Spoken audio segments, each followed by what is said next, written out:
Alors ba manya kuma segu tungora les politologues depuis nyoro kambali ma bonne nouvelle chamamba de bibi segu ka aga do mi na ha awa francis malula aywa ameka joro kogola ala ikiti be bangi bi pew mbali maw francis président bora kafo ko coopération militaire me francis ni mali che ka bana pew asimi yu geni munke bi francis président ko c'est officiel coopération militaire mun ka be mali ni francis che kuya bejo ja coopération me mali ni francis che mbali ma o mena secret fo onyana ay ni video aya partager dien be ka soro ama fana ngo nunga démocratie e chouani de bingande do nambara de do mbali ma o kiti bangera bi ay ni video partager c'est très important hein ja mali ministère FFB ja français ka représentant kumbeke mali ministre so FFB mali ministre so FFB no kata défense la kata oro chamana français ka coopérant de kumba abe kono c'est-à-dire que français kun kelembe ka anta ngoni nadi mais en kunta don ala ni maréchal Hashimi ani général Shogeli uye wuli ka jominke français président ko kambe oro minabi ko ale ga coopérant FFB mali ministère FF kono ka beka mali bla ka beka taka France yere ka takali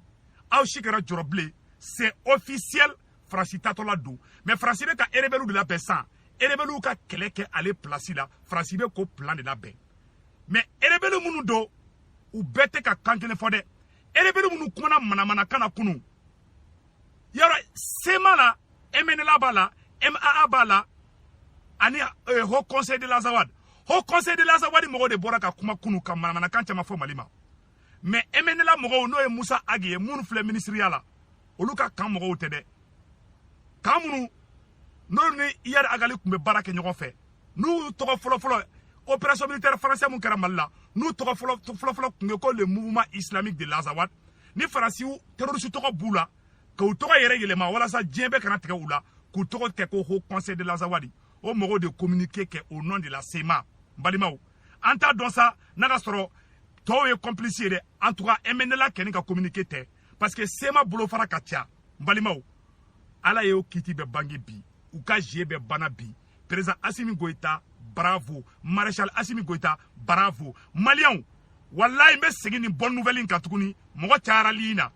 ko Franci, ko coopération moumani Mali che, ja Mali ministre so FFB non, Fransika et représentant Kumba Bella. An kume koko ke, Fransi kumbe boa be kalama. An kunse ka foi ke ni Fransi ma boa kalama. Fransika coopérant o kume keleme ka Mali, ou bo keleme ka neke Côte d'Ivoire, ou keleme ka neke Burkina, ou keleme ka neke Niger. Ora to jamana présent FFB non. Ou chiti se ka décision ta ni Fransi ma boa kalama. Assimi Goïta de Nalesa, Assimi ye français ou dabwanga ko bela. Pew! Ah bargade Assimi, maréchal Assimi. Ala kanto nyogonye Malion au coopérant Fransiko ko beka Mali bla sisa ne ma fana ngo Fransik surasu doronte ka Mali ci Fransika espion me Mali ministère bela makoro ngere dabora ka fo mena kala aw ne ambara me nyogo fe ay ni video partager de bonne nouvelle flana fana muye e bolima tigere fo sa segu ka aga do minena ha aywa ikran problème na américain bora américain ko konu teta keleke de konu teta keleke ikran de Francis ministre des Finances o kumpora ka irisu baga kale be guerre déclarée irisu la ko guerre financière ko lube irisla ci irisu ka premier ministre no ya ka président ko Dimitri Medvedev o bora o ko Francis président ma o ko Francis ministre des Finances ma ko Francis be fait ka kele de déclarer irisu la ko ni Francis be ka kele ni ko Francis be kele soro kala teme Francis ministre des Finances bora ka yafa de irisu fait Francis be ka yafa de irisu fait bi Francis ko kale te soro sibla kata Ukraine président kera gonkel na blade mbalimaou irisu ye Ukraine arazoso a télévision so irisu ya be bombarder bi ko boka fege yoro ma be kari ye yoro la Assimi Goïta ni mo ko ka be magaila ala ba be malu ima yo be malu la o wula ko be na Mali kama doro Ukraine u malu la Ukraine u Francis be ka tasuma do Ukraine bi Francis ani ota mogo u be ko ayi kolu teta keleke irisu fe irisu yu ka armu bla irisu ka armu bla alerti la fambe mena segeren do fana fo nyana français ka surasi baden de be Ukraine irisu be ka français ka surasi chama de fana fa Ukraine aw ma kelen koro famiyaw o ko yu ka surasu de bla irisu ka frontière la de o kuma fe ka irisu de ka dugu ci no ya dugu ci sisan u bɛ sɔrɔ irisiw fanga bɛ ban irisiw tɛna se ka Mali dɛmɛ bilen u bɛ sɔrɔ ka na Mali ta ka Mali k'u sago ye o de plan kun bɛ ye balimaw irisiw ye Urusi ye jahanama tasuma da u kun Ukraine ka bon hakili ma u ka sɔrɔsi mɛ Ukraine a ka sɔrɔsi ba caman ye Macron bɔra tuguni Macron ko Faransiw ka sɔrɔsi fɛn fɛn bɛ fɛnkɛ na OTAN na dugu wɛrɛw la ko kɛra se irisiw ka sɔrɔsiw ma dɛ k'u tɛ fɛ ko ni irisiw ka se ɲɔgɔn ma Macron ye yafa deli irisiw ka président fɛ Macron ka ministre des finances n'o ye sɔrɔso ministre ye o fana bɔra o fana yafa deli irisiw ka président fɛ irisiw ka président a ye Ukraine dugu sankolo bɛɛ ta irisiw ka président Vladimir Poutine ko ni mun ye cɛ ye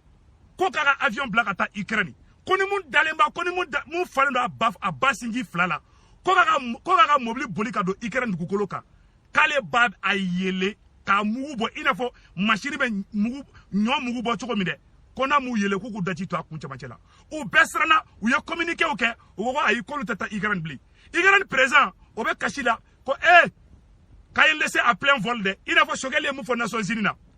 ko vous nous avez laissé en plein vol Maliens Mali a ka yɛrɛma hɔrɔnya à partir d'aujourd'hui le Mali est 100% indépendant ne segu tungara do fɔ bi wala to nte Assimi dabila dɛ nte Choguel labila dɛ awa denangolo fɛn mana bɔ bi k'i bɛna farafarali don Assimi ni Choguel cɛ ni wagatini na wallahi bila Malien n b'a bɛɛ yira la den qualité minnu don hali ne ni de bɛ taa da fɛ ni bɛ taa da fɛ cɛ bɛ Assimi fɛ i t'a fɔ k'i b'a ni Choguel bila ɲɔgɔn na Choguel ni Assimi ka force a bɛ fɔ de ma ko force unie n balimaw n bɛna article kalan aw ni ne an ka jɛ an ka lamɛn ɲɔgɔn fɛ Mali y'a ka yɛrɛma hɔrɔnya n'an bɛ yɛrɛma hɔrɔnya min nɔfɛ n balimaw a ye tɛgɛrɛ fɔ président Assimi Goïta kun a ye tɛgɛrɛ fɔ premier ministre Choguel Maïga kun Faransi ko a y'a lamɛn dɛ 2 semaines Emmanuel Macron rappelle tous ses coopérants 2 semaines après l'annonce du retrait définitif des troupes de Barkhane, le chef de l'État français a décidé de retirer les coopérants français dans les ministères maliens. Francis présent ko uga mɔgɔw fɛn fɛn bɛ baara kɛ Mali ministère la yani Assimi ka fanga ta Francis de kun kelen bɛ Mali ministre so Francis ka représentant dɔ kun bɛ yen nɔ Assimi de ko bana pew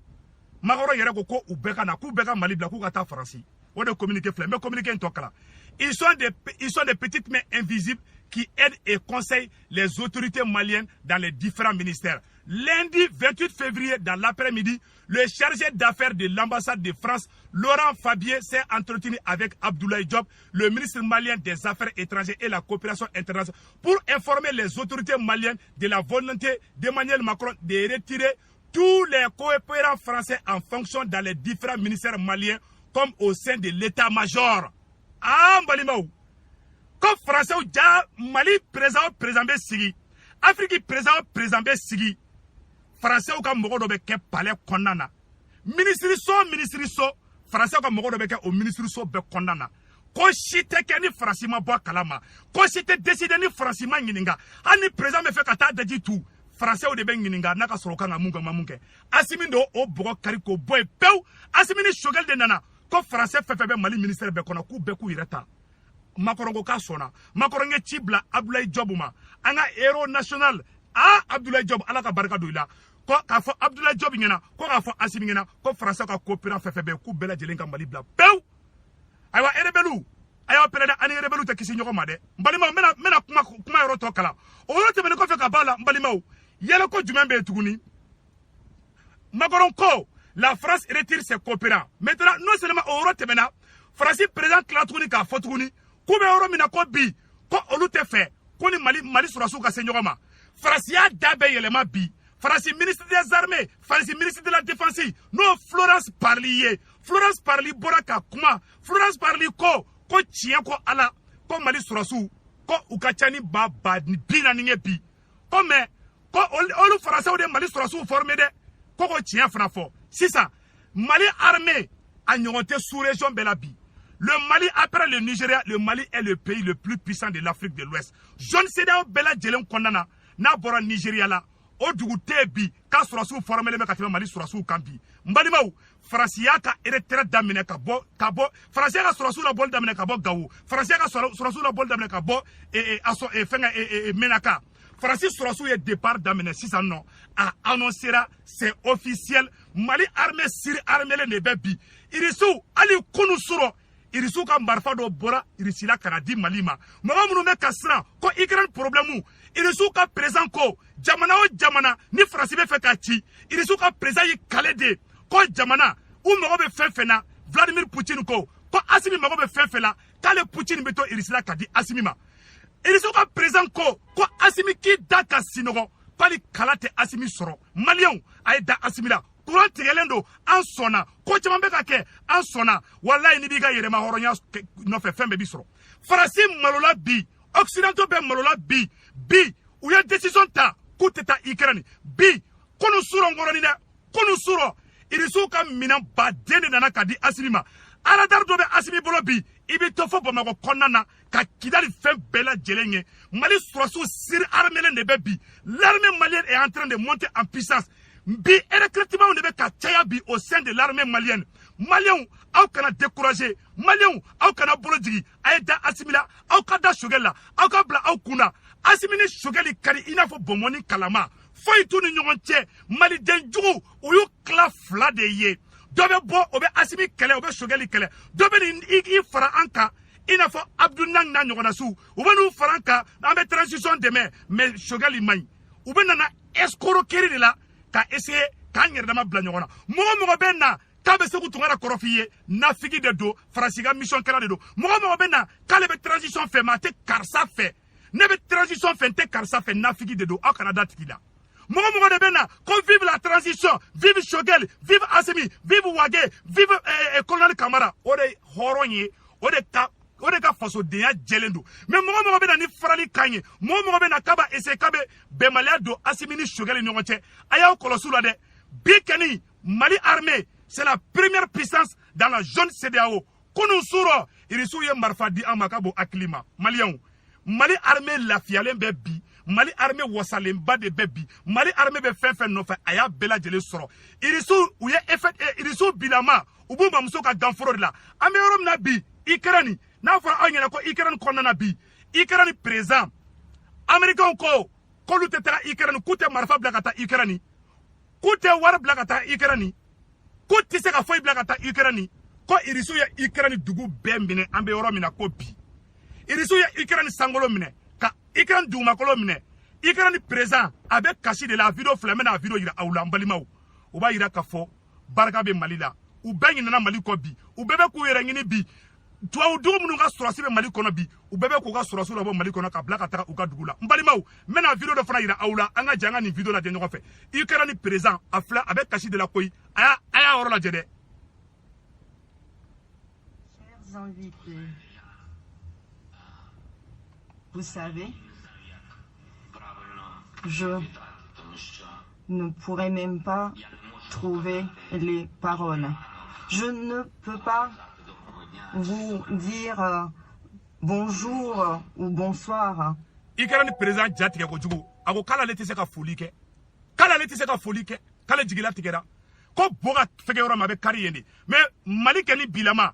Poutine ko Assimi ka sidoko ko Ikerani problème ko nyatu nga yela dorondi ka be commencer ko ka Mali deme toujours ayeta Assimi la ka da Shogella akana ayala tuko mo mena ni farali ko kuma ide mo mena ka be mo différencier munu bulo ko doye Mali ka teme doka akana tuko ko de faso denjugu folo ye olude Mali nafigi folo olude awa be France ka mission la mbalimawu akambe ni hora de kundo ni bonne nouvelle de combien no bi vive Assimi vive l'armée malienne est en train de monter à puissance Mali français ka coopérant fait Mali ministère fait là où y a bé dégagé ka boy si ça Mali ka yere ma horonya de sura ciao